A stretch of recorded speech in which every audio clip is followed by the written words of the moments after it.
আমাদের পুরী যাওয়ার সময় আমি অল্প কিছু ভিডিও করেছিলাম, তো সেই ভিডিওগুলোই তোমাদের সাথে শেয়ার করছি। আমরা স্টেশনে এসে দাঁড়িয়ে আছি। আমরা প্রায় 9টা 9:30টার দিকে বেরিয়েছিলাম। আমাদের ট্রেন ছিল 11টা নাগাদ, কিন্তু আমরা গিয়ে অনেকক্ষণ ওয়েট করছি, ট্রেন আসে না। 12টার সময় ট্রেন আসলো। আর তারপরে আমরা ট্রেনে উঠে পড়েছিলাম আর অল্প কিছু খেয়ে ঘুমিয়ে পড়েছিলাম। তারপরে সকালে দেখো আমরা বসে আছি, আর বাইরের দৃশ্যটা এত সুন্দর লাগছিল সকালবেলায়, কি বলবো, দেখো তোমরা, খুব দারুণ লাগছিল।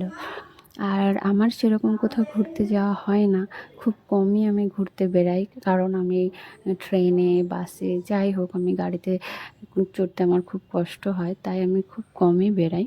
তো দেখো বাইরেটা কত সুন্দর লাগছে। আর তারপর আমরা পৌঁছে গেলাম স্টেশনে। আমাদের যেহেতু আগে থেকেই হোটেল বুক করা ছিল, তাই আমরা এখন হোটেলের দিকে চলে যাব। আর